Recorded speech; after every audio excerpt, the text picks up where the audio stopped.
everybody. Welcome to the no, not the JL Fit Life.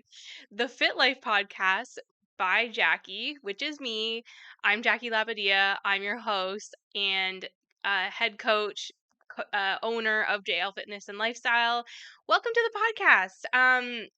Guys, I feel like I left everybody on red kind of thing. I posted or I had launched a podcast episode at the end of March about SkinnyTok and kind of talking about the nuances of SkinnyTok and like the possibilities of it actually being effective, um, based on a question that I received on Instagram. Um, and it blew up. Blew up in respect to like my little corner of the internet kind of thing. Like I do not have a huge following, but so like 200 streams for a podcast episode is huge for me. And yeah, I can't believe it. I think I'm at maybe not quite 100 and not quite 200. I'm at 199 plays right now, which is incredible to me. Um so thank you to everybody who listened. If you shared it, I hope it was enjoyable and I hope it made sense. I know that I am not, you know, respectfully, the best speaker. I feel like I am still learning how to articulate myself well and efficiently. But that's also part of the reason why I started a podcast, was so that I could kind of practice these skills and hone in on them.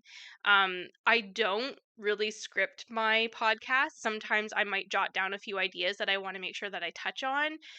But otherwise, I just kind of like spitball my episodes and kind of like go with the flow. Um, for this reason, because I just want to learn how to be a better speaker and I want to learn how to articulate myself. So regardless, I hope that because that episode went really, really well, that it was an episode that resonated and hit home and made sense. But I did want to follow up with it like all of April. I was like, okay, I need to do this follow up episode for this because I don't want to leave the impression that I am for skinny talk. So even though, again, like with everything that comes to with fitness and the fitness industry and the things that it pushes and stuff like that, I always want to hit home that there's a lot of nuance to things, right? A lot of things in the fitness industry are not black and white, even though people like to make it seem like it is. But it's not. And that's part of the reason why I talked about this question that I got, was to kind of show that there can even be nuance with skinny talk. Um, and it's controversial, right? And that's probably what kind of makes it so appealing, is that it is controversial and it does like suck in people with likes and views and like seeing these things on TikTok and things like that, because of like the controversy that it kind of causes. Um and that's more in respect to like marketing and getting viewership and follows and stuff like that, than it is to actually helping people sustain a level of well-being. um so anyways, so if you didn't listen to the last podcast episode, I talked about how skinny talk might actually can be effective, but it was all based around a question about like, why do I find this so motivating? So I had somebody who asked me on Instagram, like that there's this level of skinny talk that kind of takes us back to the 2000s, when diet culture was huge and being skinny was huge and all of these things, and now it seems to have made a return, and there's these like kind of these quotes and affirmations and stuff that are aligned with skinny talk. But this person was like, why do I find this so motivating? Like, I wouldn't even want my daughter to be following this, but yet I am finding that it's something that is a motivating factor for me to get my butt in gear. So I talked about the nuances of that. I used some examples of these affirmations that are out there on Skinny Talk that were provided to me by people who are on TikTok and could find them, and kind of broke it down. And there are elements to Skinny Talk that are definitely true. It's the way that it's being presented in a way that is kind of like, is what I think that's what really I don't agree with. And I'm going to be going into that a little bit today, about like, you know, what Skinny Talk is doing well, but why, for me as a coach, it's like giving me the ick kind of thing. It's not, it's kind of triggering in some respect, but a lot of it is based on personal experience for me, I think. And I'll kind of get into that. But firstly, if you are on YouTube watch right now and watching this, check out this hair that I've got going today. I washed my hair on Saturday, and these curls, I don't even have curls, but waves are like doing so well. So I think I talked about this on the podcast back in like earlier in March, where like I am doing like the curly girl journey kind of thing, learning how to like enhance my waves, and learning, like, I'm going through the process of trial and error with different products and like different routines and strategies and stuff for it to help my waves. Have not touched my hair with a straight, so usually what I would have done was curl my hair with a straightener, and eventually I was kind of like, why am I curling my hair with a straightener when I have curly hair? So instead of putting heat on my hair and causing damage and all of this stuff, I should learn how to actually like enhance my curls. And I've been kind of on this journey of like beauty enhancement rather than changing myself to fit a certain standard. Um, Right? Like, so, like, my hair is something that I get a lot of compliments on. I have long, thick, dark hair. It's very wavy, and I feel like my whole life I just feel like it's like too big, too out of control, too frizzy type of thing. And I'm trying to release that belief that something is too much of myself. And that includes my hair. It sounds super kind of silly, but honestly, like, it's been really kind of freeing and empowering to embrace my hair and to learn how to actually help it to like be what it's supposed to be. And today, like, this week's wash was probably one of the best washes I've ever had. Again, like, I'm constantly changing things in the routine, like little bits here and there to see what works the best. And I think what I did this past wash, my hair really liked. So I'm going to continue to keep doing this and to keep learning and making these adjustments, until I can like really nail down some kind of routine that's going to give me the best results. And I think I'm almost there. So it's kind of cool, right? Like, to, anyways, it's not perfect. But it's not supposed to be perfect, right? I think something that I've always admired with people who wear their hair naturally is that they just have this sense of freedom around them, the sense of like self-confidence that, this is who I am, with no like unapologetically, and that's it, right? Like, learning who you are, embracing what that is, and just presenting yourself to the world in the way that you are meant to be. And that's what I really love about this kind of journey and what it's kind of teaching me. And now it's not just about my hair, it's kind of bleeding into other aspects of beauty and like myself and things like that. So it's kind of like very, again, like, empowering, um illuminating a lot of like different things about myself. Anyways, now I'm playing with my hair. uh yeah. So something else that I started to do too that I really, really love, is this new skincare routine as well. I mean, not with like washing and things like that, but I purchased, you might have seen this product on Instagram. It's called Salty Face, and it's tanning water. And oh my gosh, I can tell you, like, my skin is glowing. I love it so much. Um, it's basically like I put it on after I wash my face and put moisturizer on, and then what all I like literally all I did today was did my salty face, and then I put on just some like tinted primer, and that's it. Like, that's all I did today. I don't have any other makeup on. I don't have mascara on, nothing. And it's just like that, having that no makeup look, I just love. And I love glowing skin. My skin was horrible when I was a teenager. If you ever meet me in person or like see like certain views of me, like, you can see that I have like acne scars and stuff like that. That was just my teenage years. They were awful to me with my skin. So I really appreciate having glowing, clear skin, and oh man, what a difference. So anyways, just some like little things there that I'm really loving. Um I actually get my braces this week on Thursday, so I'm a little bit nervous. Like I keep like I'm like in denial, like I'm not really thinking about it, but I'm kind of I am getting kind of nervous. Um, Although I think it would be really cool to see those changes, and I think the benefit of getting the Invisalign too will be that it'll just not that I'm bad at dental hygiene, but it's going to make me very like way more aware of dental hygiene than I think that I'm accustomed to. So I think that's going to be a big learning curve. Yeah, and then I have a hair appointment at the end of the month, which I'm not getting like a curly cut. I don't love the curly cuts and I don't think that it will be super suitable for me. Like I don't like the roundedness of curly cuts.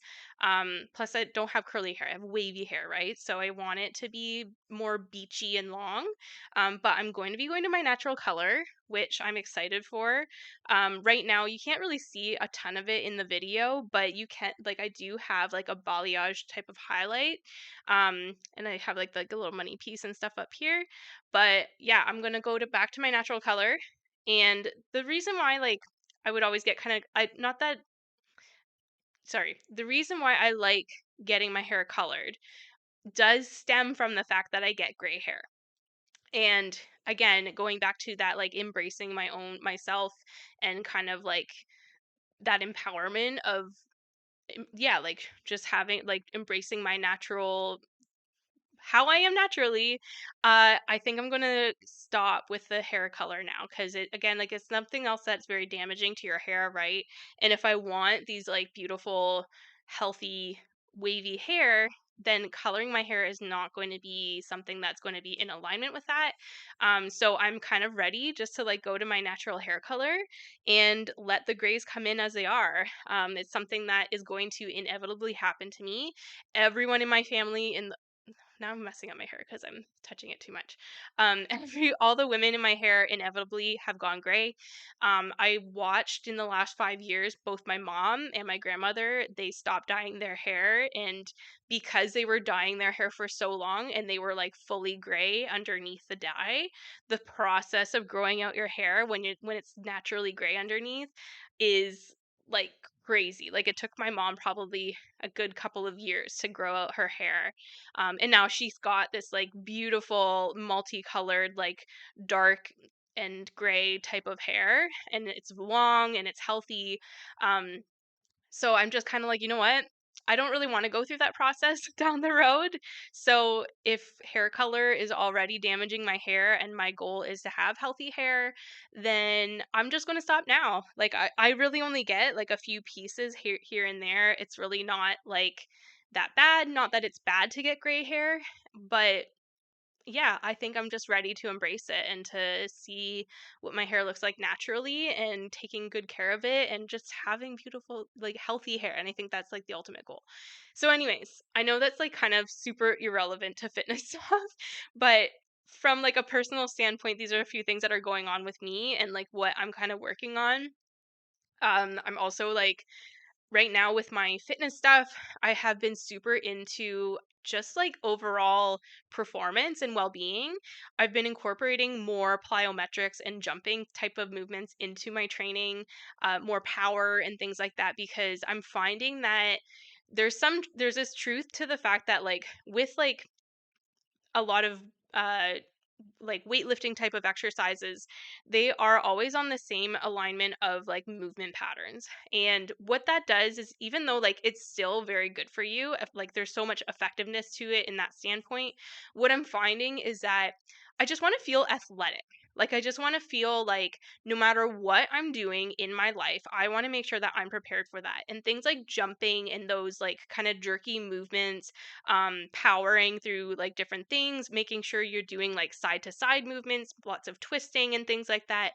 All of those kind of movements are really going to help in preparation with like different unexpected movements that are going to happen throughout your day to day life. So, picking up your kid funny, having to twist around in the car to like reach and get something, um, because your kid dropped something on the floor and is losing his shit, like all of these other like kind of weird movements that we might do in day-to-day life we're not necessarily practicing for in the gym.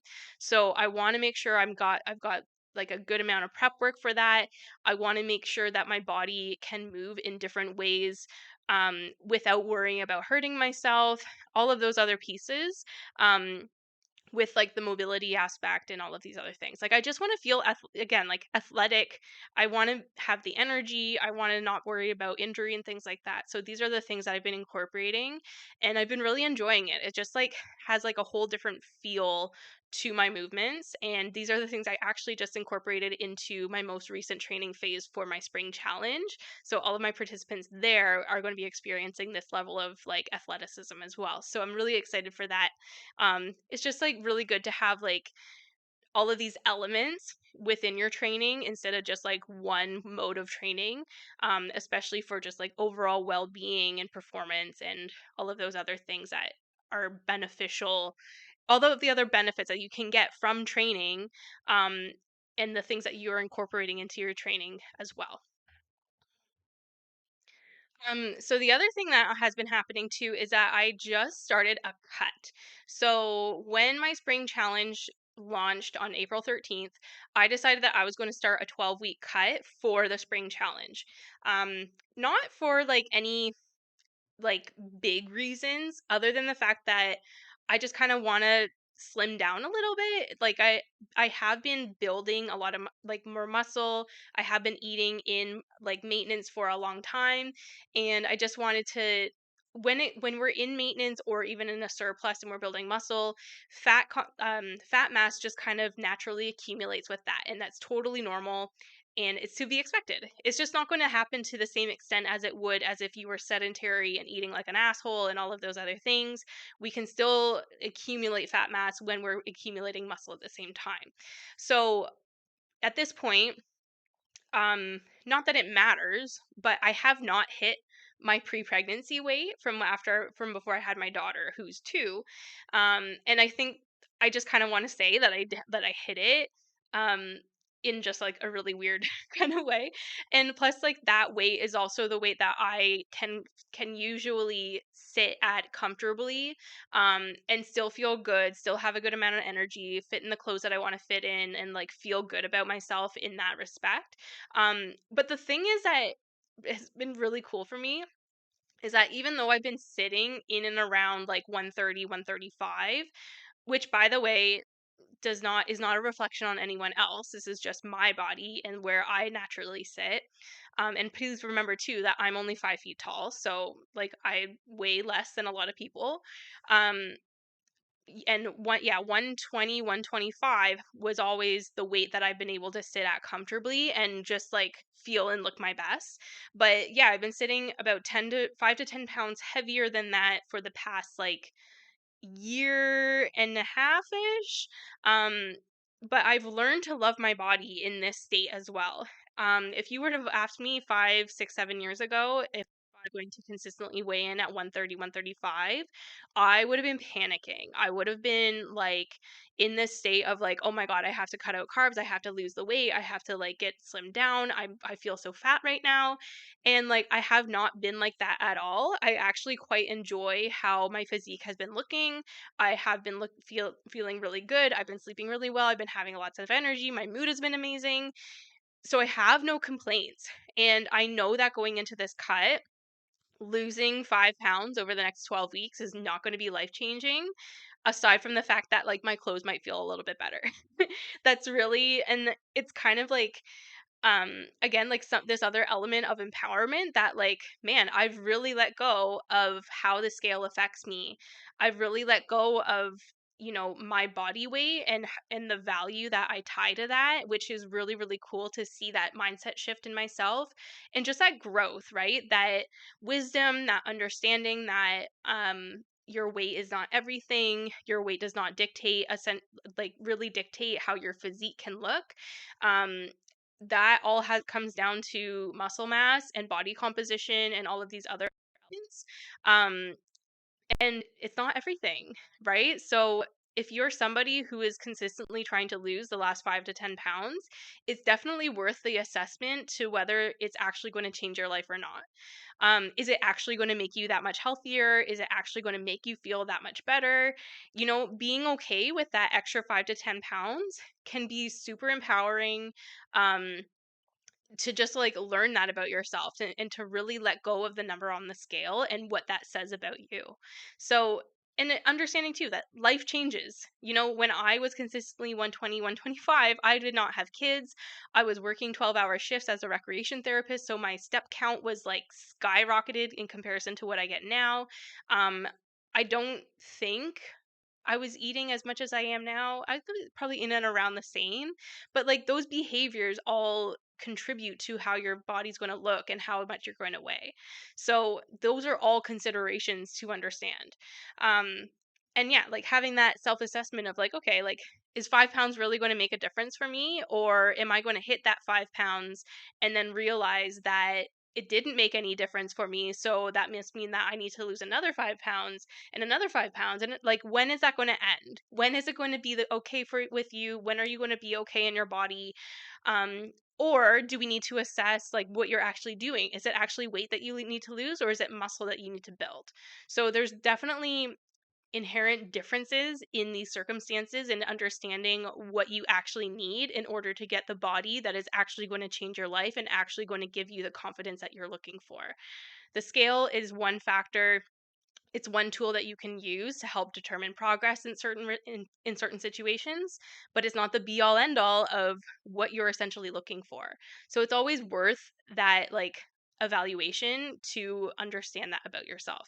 If this is something that you're not sure of, um, I offer one-to-one consultations. So if you're not somebody who is looking to sign up for one-to-one coaching, you're not really looking for a challenge or anything like that, but if you want some clarity and understanding on whether you need to build muscle or whether you need to lose fat, a one-to-one consultation with me can definitely be something that's going to be helpful in determining that, and also determining the pathway that you need to take in order to get to that outcome. So I do have, if you go onto my website or onto my Instagram, there is a schedule in there for these things. Or you can reach out to me and send me a message if you would like to schedule one. And yeah, so $50 for 1 hour consultation. I send you like a really detailed questionnaire beforehand so that we kind of can use that hour the most efficiently as possible. So that that questionnaire gives me all the information that I need ahead of time so that I can kind of assess and evaluate and kind of help you through that step by step process. Okay. Okay. So let's talk SkinnyTok again. Um, my last episode, again, I talked about the nuances of like the affirmations that are associated with SkinnyTok, why that might be helpful, why that might be motivating, and all of those elements of it. However, as somebody who was born in 1990, grew up in the 90s and the early 2000s, and fat loss and being skinny was constantly in my face, I do not like the return of skinny being the focus. I had this conversation with another coach about how skinny talk is not the same as the diet culture that we grew up with in the 90s and 2000s. In the 90s and 2000s, everything was like to the extreme, right? It was extreme dieting, it was extreme exercise, it was trying to be as skinny as possible, like no muscle mass whatsoever, like you wanted to be like bone skinny, which was never feasible for me at all because of just like my body shape and how I look. And I think that had a huge impact on my self-confidence because I was just never going to look that way. And so to me, because that was the beauty standard at the time, I never felt like I was ever going to be beautiful enough for anybody. It was one of those things that was just like, as somebody who was always just self conscious because of other factors in my life, um, this just hit that home, right? It was just told me, this was messaging that kind of told me that I was not beautiful. I'm like a short 5 foot person with muscle mass, like bigger legs. You didn't see that kind of like physique in me. Well, there was no social media back then, but like in movies and in stuff like that, everybody was skinny with big boobs and could wear low rise jeans without any fat hanging off of them. That was like my entire first, 20 years of my life, right? So my experience with health and fitness in my teens and early 20s was all about this. It was cutting out carbs, it was cutting out fats, it was cutting out sweets. It was, working out every single day, like taking things to the extreme.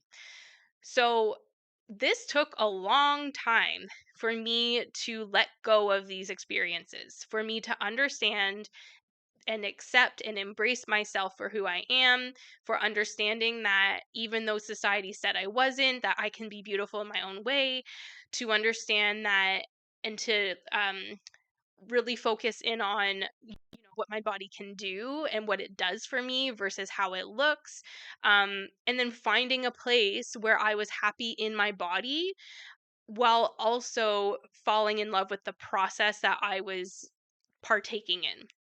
That's why I fell in love with strength training. Strength training was my in to this world where it didn't matter how skinny I was, because when I was strong as fuck and I showed up every single day and I pushed those weights and I showed myself what I could do, that built the confidence that I really needed, like for my entire in my entire life. That's why I fell in love with strength training. That's why, like, it just showed me this other perspective where I felt I was worthy and I felt like I was enough and I felt like I could break those glass ceilings. That was the first time that I really showed myself that I could do hard things, that I could do things even when people didn't believe that I could do them. Um and that was like the life-changing part for me. That's why I'm so passionate about strength training, because even since then, even though that was super motivating for me and that was like a whole other level of experience and life-changing like aspects of fitness, since then there's been so much more information that has come out about strength training and the benefits that it has, which has only just further justified why I do it and why I teach other women how to do it. So imagine my disdain when SkinnyTok makes a return and really pushes women to be skinny and to seek out skinny and to shrink themselves, and that being skinny is going to make you the happiest version of yourself, and all of these other elements that I really had to let go of. And the kicker is I'm not the only one in like my age as a millennial who had to let go of these aspects of fitness. Now, I understand, again, like, so I'm not on TikTok, okay? Understand that I'm not seeing all of the content that's out there. I've seen aspects of it on like Facebook Reels and through what other people have sent to me and stuff like that. Um I'm not on TikTok. It's one of my boundaries that I have for myself. Like, I am an online fitness coach. I do use many different elements of social media in order to promote my business and to put education out there and all of these things. But I also try to balance that with being present with my family, and having too many social media outlets is just like a boundary that I have to have. So, Instagram, Facebook, YouTube, Threads, my website, like that's enough for me, my podcast, right?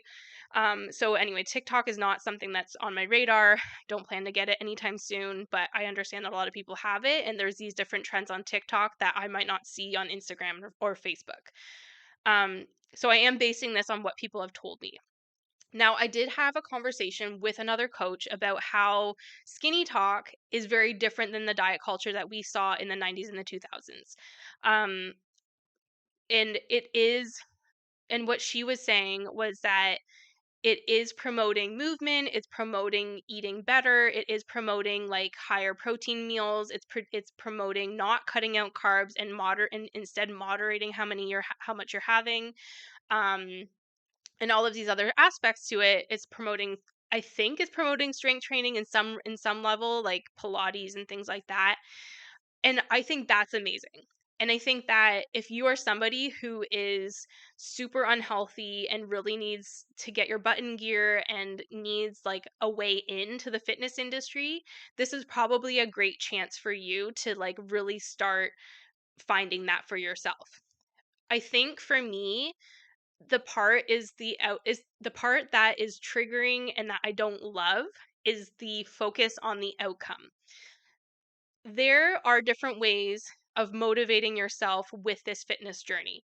And although the outcome, yes, is probably going to be something that gets you started in the fitness industry, it's falling in love with the process that's actually going to allow you to sustain a healthy lifestyle. You're going to be able to sustain if you can sustain the process and enjoy the process, you're going to then be able to make it your lifestyle. And as a result, your physique is going to reflect that.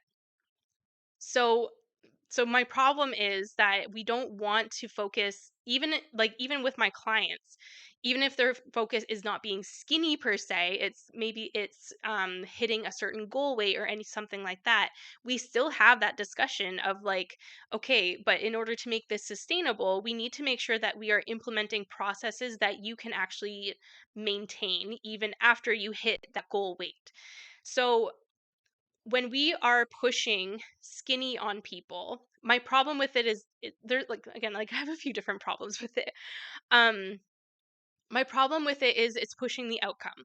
It's not pushing how can we realistically move our bodies every day? How can we realistically implement high protein meals so that we can build muscle and feel satiated throughout the day, and that things that we can enjoy? How do we moderate fats and carbs in a way that we can still enjoy foods that we love but still make sure that we're getting the benefits of the nutrients that we are looking for? How can we sustainably implement like fiber into into our meals so that again like we're getting some sort of nutritional benefit from that? um what kind of workouts can we implement that are going to be realistic and enjoyable so that we can sustain them, right? So it's not process driven, it's outcome driven, and the outcome being skinny. And it's really pushing the fact that if you are skinny, you're going to be the happiest version of yourself. If you are skinny, then your life is going to be so much better. If you're skinny, like all of these other aspects, right? So understand this from a marketing perspective too. If SkinnyTok was actually called Healthy Talk, it doesn't sound as sexy, right? So although I understand the marketing perspective of wanting to call it something sexy that's going to entice people and bring people in, I think that's such a sleazy way of getting people into that space, right? Like, you make it sound sexy, but it's just I don't understand. Like, it's just not the right reasons for me, especially when we know that if we focus on skinny as an outcome, it can lead to other issues down the road. If that's the only thing you ever want out of the processes that you're implementing, you're in it for the wrong reasons. And it can really it can lead people down the wrong path of like developing an unhealthy relationship with food, an unhealthy mindset when it comes to nutrition and exercise, um, obsessiveness, like burnout, all of these things that we don't want because that doesn't encapsulate a holistic lifestyle that's actually going to serve you and actually give you a high quality of life that you want to show up for. So that's probably my biggest issue with it, is that there's these potential for problems where if we have a different outcome to motivate us and to focus on and to understand, we potentially can go down that road without the risk of other issues occurring. um Again, if we're more process driven and understanding that the outcome is going to happen at some point without kind of any timeline or anything like that, you're more likely going to be able to sustain that process. And as a result, you're going to help your body get to a healthier weight. So, although weight management, when it comes down to being healthy and to developing a sustainable process that can allow you to sustain that lifestyle for for the foreseeable future, weight management is just one piece of that. And although, yes, for some circumstances, it's probably one of the more important pieces, especially if you are very overweight, and pose and can or at high risk for other health issues and things like that. Sorry, it's not the only piece. Your processes that you're implementing on a day-to-day basis are going to give you more immediate feedback than what that outcome is. That outcome is going to happen months, maybe even years from now, from when you first start implementing things that are going to allow you to have a healthier lifestyle. But these pieces that you're going to put into your lifestyle are going to give you more immediate benefits, but you have to be able to recognize them and appreciate them in order to continue doing them and building that momentum. For example, if you are somebody who is not exercising like at all, you're totally sedentary, and you decide that, oh, I want to get skinny. Okay, you're going to have to start moving your body, right? So you start out maybe by going for some walks or by implementing exercise in your day in your routine, in your weekly routine.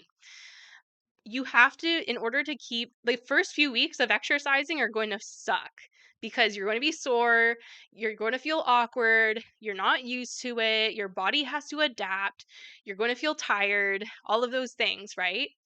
But if you can recognize and bring awareness to your mood right after you exercise, your energy levels right after you exercise, how clear your brain feels after you exercise, those immediate benefits that you get from it is what's going to keep you coming back.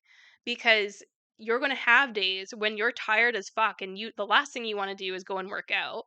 But if you keep telling yourself and reminding yourself, you know what? I need to do this because I know I'll feel better after I exercise. That's what's going to keep that into your day-to-day routine.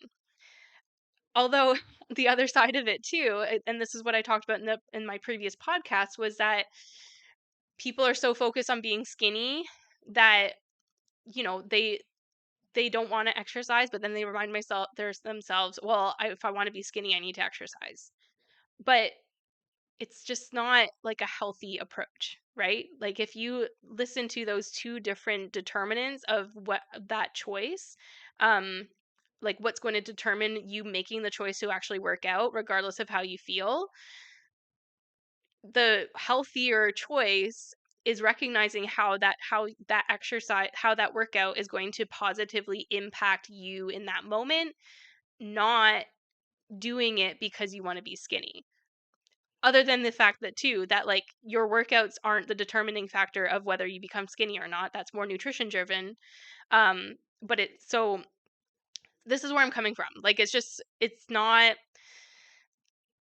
as feasible. It's not as internally motivating. I feel like there is more depth to recognizing the immediate benefits of exercise and what it's doing for you than only exercising to be skinny, if that makes sense.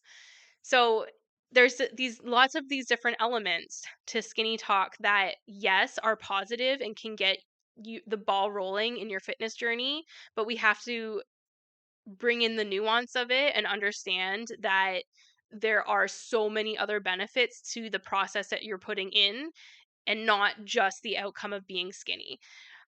That aside too, we also have to remember that just because someone is skinny does not mean that they're healthy. Skinny does not equal healthy.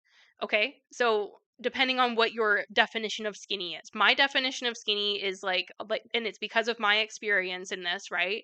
Is like 2000s model, like Victoria's Secret model skinny type of thing. Like no muscle mass. Like that to me is skinny. And that is also probably one of the reasons why if somebody calls me skinny, I actually don't even think it's a compliment anymore. Like it just to me skinny means frailty, weakness, like it's not a great thing to me in my mind. And again, like it can be different from person to person and like what that means to you. Um but I don't think that it being called skinny or thin is really a great compliment anymore. It just is not in my definition of compliments when it comes to my appearance and what I want to represent through my physique. Um, So anyways, lots of things to unpack here, and clearly like a lot of this has to do again with my experience growing up and like what I had to learn about myself and the inner work that I had to do and how that reflects on this culture that is on TikTok right now. Um and I also think there's some learning to do here too. Like if you are somebody who didn't experience that stuff, but you are in the skinny talk culture, these are some considerations for sure, right? Be careful about the mindset you develop when you're pursuing something like this. Understand that there are so many other deeper layers to becoming healthy that are outside of your physique and the ability to be skinny or not. There's so many elements to chasing a healthy lifestyle and trying to make it as sustainable as possible. There's so much worth in understanding why muscle building is so important and what that can do for you for the long term and the longevity of that. And yeah, like, and there's so much to be said about like how living a healthy lifestyle can make you happy. And that's the part that will make you happy. Living a healthy lifestyle will make you happy. Being skinny will not inherently make you happy, but living a healthy lifestyle and that process and the pieces that you put in to live a healthy lifestyle will help you to be a happier person. And that part is hands down, I think, the best thing that you can take away from this podcast is understanding that it's not the skinny part, it's the process that you're implementing that is the most important, and that's the part that will be life changing. Being skinny will not be life changing, okay? The process and what you learn about yourself through the process, the inner work that you have to do in the process in order to understand yourself and build confidence and all of those things, um, that is why we do what we do. So, anyway, I think that kind of wraps this up nicely in terms of like the message that I want to hit home with this one, and understanding like where we're coming from for those of us who are not quite on board with skinny talk. Again, there's always a nuance, there's always a gray area about like what this represents and what this may or may not do for some people depending on the individual. But for me, it's a no. Like, I think that there's just so many better ways to get people into the health and fitness space, and to entice people to wanna be a healthier version of themselves, aside from focusing on being the skinniest version of themselves. It's just yeah. There's just so much to that and why we shouldn't just focus on being skinny. Um, so yeah, I think that's all I really wanted to say about that for now. Um, I hope that this just brings in some considerations if you are somebody who's within this culture and partaking in that. And even if you find it motivating, it's fine. Like that's totally cool. If you find it motivating, that's amazing. And if it's keeping you consistent, that's amazing. But keep these considerations in the back of your mind as you continue to go along, as things start to feel harder. um Remember that there's deeper things that you can kind of attribute your healthy lifestyle to in order to maintain that level of consistency, and remind yourself of why you're doing what you're doing. um Being skinny should not be your only why. Like, I will say that if you're in this space, don't make skinniness be the only outcome that you're looking for. Find other internal motivators. Find other things that are going to drive you on a deeper level. Things like if you're a mom, like understanding like that what you do with your health is a direct influence on your kids' health. You are your kids' fitness influencer. That's probably one of my favorite things that I've seen recently, was that's you. You are your child's fitness influencer, and if you are not taking care of yourself from a health perspective, your kids will not take care of themselves from a health perspective. You have to demonstrate that for them. So that's a huge motivating factor for a lot of moms out there. Um Maybe it's watching your parent decline in old age and understanding that like had they changed their lifestyle or had they implemented things differently, they could be in a better place. So learn from that and apply that to yourself. Um, right? So there's so many other different things that we can use as internal motivators and why we show up in the way we show up. And as you build those, you have this like toolbox of motivating factors that you can always pull from when you're struggling and when you are trying to make choices based on how you feel in the moment. And trying to remember not to make choices based off of emotions, but out of your motivating factors and your why, and showing up for that and following through. And as you continue to do all of these things and show yourself that you can do hard things, you're going to build that resiliency and that mental clarity and like all of the plethora of other benefits that come with creating this lifestyle for yourself and, and making sure that you're living in alignment with what you value and how you want to feel and the person that you want to be. I think that was good. So that sounded good rolling off the tongue, so hopefully that all made sense. One thing I will say is that if you are listening and you're coming to the end of this podcast, and you enjoyed what you heard and it made sense to you, please leave a 5-star review. That really helps with my podcast and to get to more people. Also, leave a comment. You can leave a comment on Spotify. If you're listening through Spotify or on YouTube, please leave a comment and tell me what you liked about this or the takeaways that you really enjoyed. But yeah, otherwise, if you can leave a 5-star review, that would be amazing and super, super helpful for my podcast and just getting to more people. And learning and growing as a coach. Otherwise, you can find me on Instagram at jl.fitlife. My website is www.jlfitnessandlifestyle.com. I'm on YouTube, I'm on Facebook. And you can see like all of the different things that I do to represent fitness in a way that is sustainable and empowering, instead of constantly, focus on shrinking and, becoming a smaller version of ourselves. Okay, guys, thank you so much for listening, and I'll see you next